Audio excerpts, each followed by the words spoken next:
होय, मतांची चोरी होऊ शकते. प्रात्यक्षिक पाहून हादरले लोक. न्यायालयात काय होईल माहिती नाही हो, पण याआधीही न्यायालयात हा विषय गेलेला आहे. पण याचिकाकर्त्यालाच न्यायालयानं फटकारलं ना. तज्ज्ञांनी पुन्हा एकदा पुण्यामध्ये प्रात्यक्षिक करून दाखवलं आहे. त्याचे व्हिडिओ देखील मोठ्या प्रमाणात व्हायरल होऊ लागले आहेत. हे बघून लोकांची खात्री अधिक मजबूत होत आहे. पण त्यानं काय होणार हो.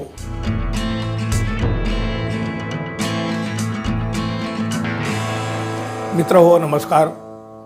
मतदान यंत्रावर निवडणूक घेण्यावर भारतात मोठा आक्षेप आहे, शंका आहे, संशय आहे. सामान्य माणूस देखील हा संशय व्यक्त करीत आहे. गेल्या अनेक वर्षापासून या देशातले लोक या मतदान यंत्राच्या प्रक्रियेला एकूण विरोध करीत आहेत. यावेळी मात्र विधानसभेचा अकल्पित अविश्वसनीय निकाल आला आणि मतदान यंत्र अधिकच चर्चेत आलेले आहेत. विरोधक म्हणतात मतदान प्रक्रियेमध्ये सावळा गोंधळ आहे. सत्ताधारी म्हणतात असं काहीही नाही. पण बघा, सामान्य मतदार मात्र संशय व्यक्त करीत आहे. आम्ही रोज ऐकत आहोत या गोष्टी. आम्ही ज्यांना मतदान केलं त्यांच्यापर्यंत पोहोचलंच नाही असं या मतदारांचं म्हणणं आहे. बघा, ते सोलापूर जिल्ह्यातल्या माळशिरस तालुक्यातल्या त्या मार्कडवाडी या छोट्याशा गावानं बघा अख्ख्या देशाचं लक्ष वेधून घेतलेलं आहे. पण म्हणतात ना, ज्याच्या हाती काठी त्याची भैस, जिसके हात लाठी उसकी भैस. या लोकशाहीमध्ये लोकांच्या म्हणण्याला कुठे किंमत आहे हो. कोण दखल घेतो यांची, सामान्य माणसाची, लोकांची.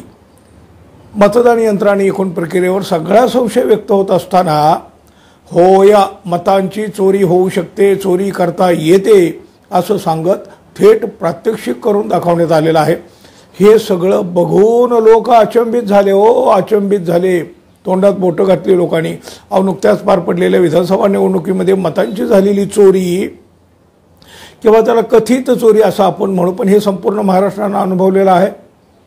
या चोरीबाबत आणि एकूण यंत्रणेच्या कारभाराबाबत थेट प्रात्यक्षिकही दाखवले गेले आहे. राष्ट्रवादी काँग्रेस पार्टी शरद पवार पक्षाच्या वतीनं पुण्यामध्ये चर्चासत्राचं आयोजन करण्यात आलं होतं. यावेळी लोकांनी याच देही याच डोळा हे सगळं अनुभवलेलं आहे.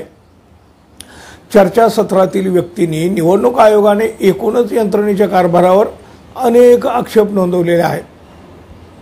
सहभागी तज्ज्ञांनी, म्हणजे या चर्चासत्रामध्ये जे सहभागी झाले होते त्या तज्ज्ञांनी मतदानाच्या मशीनवर, त्याचबरोबर व्हीव्हीपॅटच्या यंत्रणेतही छेडछाड होऊ शकते याचे थेट प्रात्यक्षिक दाखवले, लोकांनी पाहिले. दरम्यान 6 जानेवारीपर्यंत राष्ट्रवादी काँग्रेसच्या सर्व पराभूत उमेदवारांकडून मुदतीची याचिका दाखल केली जाणार आहे न्यायालयामध्ये. पुण्यातल्या the ambassador hotel Jagtap dining हॉलजवळ मॉडेल कॉलनी या ठिकाणी बघा हा कार्यक्रम पार पडला. यावेळेला राष्ट्रवादी काँग्रेस शरद पवार पक्षाच्या महिला राष्ट्रीय अध्यक्ष फौजिया खान, माजी खासदार वंदना चव्हाण, माजी आमदार विद्या चव्हाण, राष्ट्रवादी काँग्रेस पक्षाचे पुणे शहराचे अध्यक्ष माजी महापौर प्रशांत जगताप आदी मंडळी उपस्थित होती. विधानसभा निवडणुकीत निवडणूक आयोगाचे कोणत्याही प्रकारे नियम पाळले गेलेले नाहीत. सगळे नियम धाब्यावर बसवून ही विधानसभा निवडणूक घेण्यात आली आहे असा गंभीर स्वरूपाचा आरोप महाविकास आघाडीच्या नेत्यांनी यापूर्वीही केलेला आहे. त्यामुळं हायकोर्टामध्ये आता याचिका दाखल करण्यात येणार आहे. 6 जानेवारीच्या आधी सगळ्या उमेदवारांचे प्रतिज्ञापत्र भरून घेतले जाणार आहे आणि त्यानंतर 6 जानेवारीपर्यंत मुदत याचिका दाखल करण्यात येणार आहे अशी माहिती या कार्यक्रमामध्ये दिली गेली आहे. न्यायालयात काय होईल माहीत नाही हो. याआधीही न्यायालयात हा विषय गेलाच होता ना हो. आपण याचिकाकर्त्याला फटकारलं गेलं ना. तज्ज्ञांनी आता पुन्हा एकदा पुण्यामध्ये हेच प्रात्यक्षिक करून दाखवले आहे. त्याचे व्हिडिओ देखील मोठ्या प्रमाणामध्ये व्हायरल होत आहेत. हे सगळं बघून लोकांची खात्री अधिक मजबूत होऊ लागलेली आहे. पण त्यानं होणार काय हो. निवडणूक आयोग ऐकत नाही, सरकार दखल घेत नाही. त्यांना मतदान यंत्रच पाहिजे आहे, निवडणूक आयोगाला आणि शासनालाही, केंद्र शासनाला. न्यायालयानं काही केलं तर आणि तरच लोकांचा विश्वास बसेल. अन्यथा अशा निवडणुका भारतात होतीलच, तेच पुढे चालू राहील. लोकशाहीचा देश, पण इथं लोकांच्या इच्छेला मागणीला कवडीचीही किंमत नाही.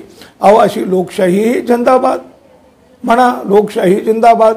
काय आहे या लोकशाहीत सध्या सुरू आहे आपण पाहतच आहोत, पाहत राहू.